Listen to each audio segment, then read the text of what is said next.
Love situation at present ಅಲ್ಲಿ ಹೇಗಿದೆ ಅನ್ನೋದನ್ನ ನೋಡೋಣ. ಸರೆಂಡರ್ ಕಾರ್ಡ್ ಅನ್ನ ತಗೊಂಡಿದ್ದೀನಿ.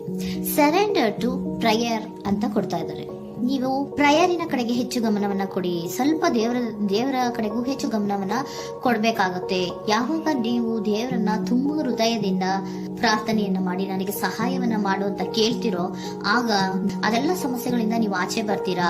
ಮಾಡೋದ್ರಿಂದ, ದೇವರನ್ನ ನೀವು ಧ್ಯಾನ ಮಾಡೋದ್ರಿಂದ ನಿಮ್ಗೆ ಏನ್ ಸಿಗುತ್ತೆ, ಯಾವುದೇ ರೀತಿಯ ಗೊಂದಲಗಳಿಗೆ ಅಥವಾ ಯಾವುದೇ ರೀತಿಯ ಸಮಸ್ಯೆಗಳು ನಿಮ್ಮಲ್ಲಿ ಇದ್ರೂ ನಿಮ್ಮ ಲವ್ ಲೈಫಿನ ವಿಚಾರವಾಗಿ ನಿಮ್ಗೆ ಆನ್ಸರ್ಗಳು ಸಿಗುತ್ತೆ, ಮತ್ತೆ ಸಪೋರ್ಟ್ ಕೂಡ ನಿಮ್ಗೆ ದೇವ್ರ ಕಡೆಯಿಂದ ಸಿಗುತ್ತೆ ಅನ್ನುವಂತಹದ್ದು ನಿಮ್ಗೆ ಹೇಳ್ತಾ ಇದ್ದಾರೆ.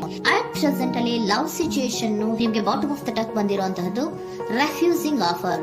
ಯಾವುದೋ ಕೆಲವೊಂದು ನಿಮ್ಮ ಲವ್ ಲೈಫಿನ ವಿಚಾರವಾಗಿ ಆಫರ್ ಗಳನ್ನ ರೆಫ್ಯೂಸ್ ಮಾಡ್ತಾ ಇರುವಂತಹದ್ದು ಅಥವಾ ಮಿಸ್ಡ್ ಆಪರ್ಚುನಿಟಿ ಅನ್ನುವಂತಹದ್ದು ರೆಪ್ರೆಸೆಂಟ್ ಆಗ್ತಾ ಇದೆ. ಯಾಕೋ ನೀವು ಮಿಸ್ ಮಾಡ್ಕೋತಾ ಇದ್ದೀರಾ ಕೆಲವೊಂದು ಆಫರ್ಸ್ ಗಳನ್ನ ಅನ್ನುವಂಥದ್ದು ರೆಪ್ರೆಸೆಂಟ್ ಆಗ್ತಾ ಇದೆ. ಏನೋ ಒಂದು ರೀತಿಯ ಧ್ಯಾನ ಮಾಡ್ತಾ ಇರುವಂತದ್ದು, ಚಿಂತೆಯನ್ನ ಮಾಡ್ತಾ ಇರುವಂತದ್ದು ರೆಪ್ರೆಸೆಂಟ್ ಆಗ್ತದೆ. ಪಾಸ್ಟಿನಲ್ಲಿ ನಿಮ್ಮ ಲವ್ ಲೈಫಿನ ವಿಚಾರವಾಗಿ ಒಂದು ನ್ಯೂ ಐಡಿಯಾ ಇತ್ತು, ಏನೋ ಒಂದು ರೀತಿಯ ಹೊಸ ಹೊಸ ಐಡಿಯಾಗಳನ್ನ ಮಾಡ್ಕೊಂಡಿದ್ರಿ. ಲವ್ ಲೈಫಿನ ವಿಚಾರವಾಗಿ ನಿಮ್ಮ ಆಪರ್ಚುನಿಟಿ ಕೂಡ ಚೆನ್ನಾಗಿಯೇ ಇತ್ತು.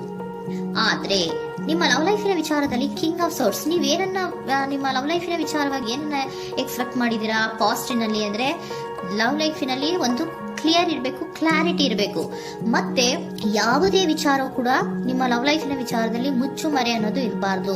ಸ್ಪಷ್ಟವಾಗಿರ್ಬೇಕು, ಸ್ಪಷ್ಟವಾಗಿ ಹೇಳ್ಬೇಕು, ಏನ್ ಹೇಳ್ಬೇಕೋ ಅದು ಸ್ಪಷ್ಟವಾಗಿ ಹೇಳ್ಬೇಕು ಅನ್ನುವಂತಹದ್ದು ಎಕ್ಸ್ಪೆಕ್ಟ್ ಮಾಡುವಂತಹದ್ದು ಪ್ರೀತಿಯ ವಿಚಾರದಲ್ಲಿ.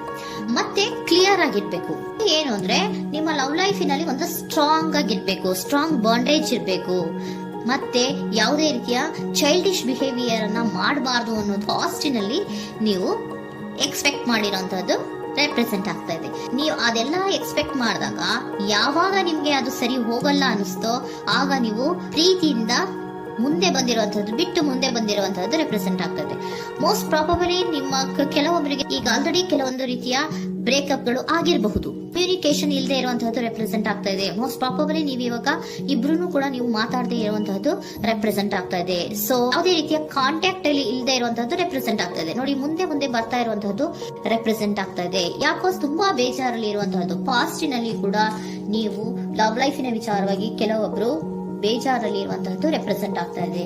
ಯಾಕೋ ಕ್ಲಾರಿಟಿ ಇಲ್ಲ, ಕ್ಲಿಯರ್ ಆಗಿರ್ಬೇಕು, ಸ್ಪಷ್ಟವಾಗಿರ್ಬೇಕು. ಏನ್ ಮಾತಾಡಿದ್ರು ಅದರಲ್ಲಿ ಯಾವುದೇ ರೀತಿಯ ಮುಚ್ಚುಮರೆ ಇರಬಾರ್ದು ಅನ್ನೋದು ನೀವು ಎಕ್ಸ್ಪೆಕ್ಟ್ ಮಾಡುವಂತಹದ್ದು. ಪಾಸ್ಟಿನಲ್ಲಿ ಕೂಡ ನಿಮ್ಗೆ ಸ್ವಲ್ಪ ಬೇಜಾರುಗಳಾಗಿರುವಂತಹದ್ದು ರೆಪ್ರೆಸೆಂಟ್ ಆಗ್ತಾ ಇದೆ. ಅಟ್ ಪ್ರೆಸೆಂಟಿನಲ್ಲಿ moon card, 9 of swords, 6 of swords ಬಂದಿದೆ. ಮೂನ್ ಕಾರ್ಡ್ ಏನನ್ನ ರೆಪ್ರೆಸೆಂಟ್ ಮಾಡುತ್ತೆ? ಇಲ್ಯೂಷನ್ ಅನ್ನ ರೆಪ್ರೆಸೆಂಟ್ ಮಾಡುತ್ತೆ, ಕೆಲವೊಂದು ರೀತಿಯ ಭ್ರಮೆಗಳನ್ನ ರೆಪ್ರೆಸೆಂಟ್ ಮಾಡುತ್ತೆ, ಆತಂಕಗಳನ್ನ ರೆಪ್ರೆಸೆಂಟ್ ಮಾಡುತ್ತೆ. ಮತ್ತೆ ನಿಮ್ಮ ಲವ್ ಲೈಫಿನ ವಿಚಾರದಲ್ಲಿ ಯಾವುದೇ ರೀತಿಯ ಸ್ಥಿರವಾಗಿ ಇಲ್ಲ, ಯಾವುದು ಕರೆಕ್ಟ್ ಆಗಿ ಇಲ್ಲದೆ ಇರುವಂತಹದ್ದು ನಿಮ್ಗೆ ರೆಪ್ರೆಸೆಂಟ್ ಆಗ್ತಾ ಇದೆ. ನೆಕ್ಸ್ಟ್ ಕಾರ್ಡ್ ಏನ್ ಬಂದಿದೆ? ಸೆಕೆಂಡ್ ಕಾರ್ಡ್ 9 ಆಫ್ ಸೋರ್ಟ್ಸ್ ಬಂದಿದೆ. ಇದರಲ್ಲೂ ಕೂಡ ನಿಮ್ಗೆ ಆತಂಕ ಇತ್ತು, ಇದರಲ್ಲೂ ಕೂಡ ಆತಂಕ ಇದೆ, ಭಯ ಇದೆ, ಕರೆಕ್ಟ್ ಆಗಿ ನೀವು ನಿದ್ರೆ ಮಾಡ್ತಾ ಇಲ್ಲ, ಯೋಚನೆ ಮಾಡ್ತಾ ಇರುವಂತಹದ್ದು ಈ ಎರಡೂ ಕಾರ್ಡ್ಗಳಲ್ಲೂ ರೆಪ್ರೆಸೆಂಟ್ ಆಗ್ತದೆ. ಇದರಲ್ಲೂ ಆತಂಕಗಳಿದೆ, ಇದರಲ್ಲೂ ಆತಂಕ. ಅಟ್ ಪ್ರೆಸೆಂಟಿನಲ್ಲಿ ಕೆಲವೊಂದು ರೀತಿಯ ವಿಚಾರಗಳಲ್ಲಿ ಭಯವನ್ನ ಪಡ್ತಾ ಇರುವಂತಹದ್ದು ರೆಪ್ರೆಸೆಂಟ್ ಆಗ್ತಾ ಇದೆ. 6 ಆಫ್ ಸೋರ್ಟ್ಸ್, 6 ಆಫ್ ಸೋರ್ಟ್ಸ್ ಕೂಡ ಏನಾಗ್ತಾ ಇದೆ? ಮೂವಿಂಗ್ ಆನ್, ಮುಂದೆ ಹೋಗ್ತಾ ಇರುವಂತಹದ್ದು, ಬೇಜಾರಿಂದ ನೀವು ಮುಂದೆ ಮುಂದೆ ಹೋಗ್ತಾ ಇರುವಂತಹದ್ದು ರೆಪ್ರೆಸೆಂಟ್ ಆಗ್ತಾ ಇದೆ. ಅಟ್ ಪ್ರೆಸೆಂಟಿನಲ್ಲಿ ಯಾವುದೇ ರೀತಿಯ ಸಮಾಧಾನದಿಂದ ಇದ್ದಿರುವಂತಹದ್ದು ಈ ರೀಡಿಂಗ್ ಗಳಲ್ಲಿ ಕಾಣಿಸ್ತಾ ಇಲ್ಲ. ಓಕೆನಾ? ಟೇಕ್ ಇಟ್ ರೆಸೋನೇಟ್, ನಿಮ್ಗೆ ರೆಸೋನೇಟ್ ಆದ್ರೆ ಮಾತ್ರ ತಗೊಳ್ಳಿ. ನೆಕ್ಸ್ಟ್ ಕಾರ್ಡ್ ಇಮಿಡಿಯೇಟ್ ಫ್ಯೂಚರ್ ನ ಬಗ್ಗೆ ನೋಡೋದಾದ್ರೆ ನೈಟ್ ಆಫ್ ಸೋರ್ಟ್ಸ್ ಬಂದಿದೆ. ಅಂದ್ರೆ ಈ ಕೆಲವು ಬೇಜಾರುಗಳಿಂದ ಏನ್ ಈ ಮೂವ್ ಆನ್ ಆಗ್ತಾ ಇದ್ದೀರಲ್ವಾ, ಕೆಲವೊಂದು ವಿಚಾರಗಳನ್ನ ಕ್ವಿಕ್ ಥಿಂಕಿಂಗ್ ಅನ್ನ ಮಾಡಿ ನೀವು ಮುಂದೆ ಬರುವಂತಹದ್ದು, ಕೆಲವೊಂದು ಆಕ್ಷನ್ಸ್ ಗಳನ್ನ ತಗೊಳ್ಳುವಂತಹದ್ದು ರೆಪ್ರೆಸೆಂಟ್ ಆಗ್ತಾ ಇದೆ. ನಿಮ್ಮ ಲವ್ ಲೈಫಿನ ವಿಚಾರವಾಗಿ ಕ್ವಿಕ್ ಥಿಂಕಿಂಗ್ ಅನ್ನ ಮಾಡಿ ಏನ್ ಮಾಡ್ಬೇಕು, ಹೇಗ್ ಮಾಡ್ಬೇಕು ಅಂತ ಕ್ವಿಕ್ ಥಿಂಕ್ ಅನ್ನ ಮಾಡಿ ನೀವು ಮುಂದೆ ಬರುವಂತಹದ್ದು, ಮತ್ತೆ ಕೆಲವೊಂದು ರೀತಿಯ ಆಕ್ಷನ್ ಗಳನ್ನ ತಗೋತಾ ಇರುವಂತಹದ್ದು ರೆಪ್ರೆಸೆಂಟ್ ಆಗ್ತಾ ಇದೆ. ಕ್ವೀನ್ ಆಫ್ ಕಪ್ ಏನನ್ನ ರೆಪ್ರೆಸೆಂಟ್ ಮಾಡುತ್ತೆ? ಬಹಳ ಕೇರಿಂಗ್ ಅನ್ನ ರೆಪ್ರೆಸೆಂಟ್ ಮಾಡುತ್ತೆ.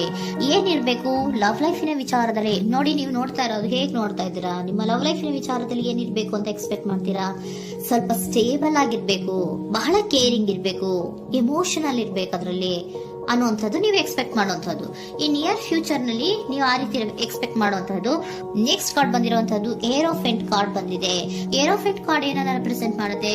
ಕೆಲವೊಂದು ವಿಚಾರಗಳ ಬಗ್ಗೆ ತಿಳ್ಕೊತಾ ಇರುವಂತಹದ್ದು, ಏನೋ ಕೆಲವು ವಿಚಾರಗಳ ಬಗ್ಗೆ, ನಿಮ್ಮ ಲವ್ ಲೈಫಿನ ವಿಚಾರಗಳ ಬಗ್ಗೆ ತಿಳ್ಕೊತಾ ಇದ್ದೀರಾ. ಏನಾಗಿದೆ, ಹೇಗಾಗಿದೆ, ಸ್ವಲ್ಪ ಆಕ್ಷನ್ಸ್ ಅನ್ನ ತಗೋಬೇಕು ಅಂದ್ರೆ ನಾನು ಸ್ವಲ್ಪ ಕೇರ್ ಅನ್ನ ಮಾಡಬೇಕು, ಸ್ಟೇಬಲ್ ಆಗಿರ್ಬೇಕು ಅಂದ್ರೆ ಸ್ವಲ್ಪ ನಾನು ಕೇರ್ ಅನ್ನ ಮಾಡಬೇಕು, ಆಕ್ಷನ್ ಅನ್ನ ತಗೋಬೇಕು ಅನ್ನೋಂತಹ ನಿರ್ಧಾರಗಳನ್ನ ನೀವು ಮಾಡ್ತಾ ಇರುವಂತದ್ದು ರೆಪ್ರೆಸೆಂಟ್ ಆಗ್ತಾ ಇದೆ. ಹಾಗಿದ್ರೆ ಏಂಜಲ್ ಗೈಡೆನ್ಸ್ ಏನ್ ಕೊಡ್ತಾರೆ? Are you ready? ನೀನು ರೆಡಿಯಾಗಿದ್ದೀರಾ ನೀವು ಅಂತ ಕೇಳ್ತಾ ಇದ್ದಾರೆ ಏಂಜಲ್ಸ್ಗಳು. ಅಂದ್ರೆ ಏನು, ನೀನ್ ಇಲ್ಲೇ ಕುತ್ಕೊಂಡು ಅಳ್ಕೊಂಡು ಬೇಜಾರ್ ಮಾಡ್ಕೊಂಡು ಕುತ್ಕೊಳ್ಳೋದು ಬೇಡ, ಸ್ವಲ್ಪ ನೀನು ಮುಂದೆ ಮೂವ್ ಆಗು. ಅಲ್ಲಿರೋದ್ರಿಂದ ಏನು ಪ್ರಯೋಜನ ಇಲ್ಲ. Are you ready? ನೀವು ರೆಡಿ ಆಗಿದ್ದೀರಾ? With in the next few weeks, ಕೆಲವೊಂದು ವೀಕ್ಗಳಲ್ಲಿ, ಕೆಲವೊಂದು ವಾರಗಳಲ್ಲಿ ನೀವು ಏನಾಗ್ತೀರಾ? ಅಬಂಡೆನ್ಸ್, ಸಾಮರಸ್ಯ ಅನ್ನೋದು ಇರುತ್ತೆ. ಇಂಪ್ರೂವಿಂಗ್ ಹೆಲ್ತ್ ಅಂದ್ರೆ ಏನು, ನೀವು ಯೋಚನೆ ಮಾಡಿ ಮಾಡಿ ಮಾಡಿ ಏನ್ ನೀವು ಈ ಆರೋಗ್ಯವನ್ನ ಹಾಳು ಮಾಡ್ಕೊಂತ ಇದ್ದೀರಾ. ಸೊ ಇಂಪ್ರೂವಿಂಗ್ ಹೆಲ್ತಿನ ಕಡೆಗೆ ಗಮನವನ್ನ ಕೊಡಿ. ಆತಂಕವನ್ನ ಮಾಡ್ಕೊಂಡು ಭಯವನ್ನ ಪಡ್ಕೊಂಡು ಮುಂದೆ ಹೋಗ್ಬೇಕಲ್ಲ ಅಂತ ನೀವು ದಿನ ಹೆಂಗೆ ಕಾಲವನ್ನ ಮುಂದೆ ಹಾಕ್ತಾ ಇದ್ದೀರೋ ಅದಕ್ಕೆ ಏನ್ ಹೇಳ್ತಾ ಇದ್ದಾರೆ? Are you ready? ಮುಂದೆ ಬರೋದಕ್ಕೆ ನೀನ್ ರೆಡಿ ಆಗು. ನೀವ್ ಅಲ್ಲೇ ಕೂತಿರೋದ್ರಿಂದ ಯಾವುದೇ ರೀತಿಯ ಪ್ರಯೋಜನ ಇಲ್ಲ. ಸ್ವಲ್ಪ ನಿಮ್ಮ ಹೆಲ್ತಿನ ಕಡೆಗೆ ಗಮನವನ್ನ ಕೊಡಿ. ಸಮೃದ್ಧಿ ಅನ್ನೋದು ಬಂದೇ ಬರುತ್ತೆ, ಸಾಮರಸ್ಯ ಅನ್ನೋದು ಇದ್ದೇ ಇರುತ್ತೆ ಅನ್ನೋದು ಹೇಳ್ತಾ ಇದ್ದಾರೆ.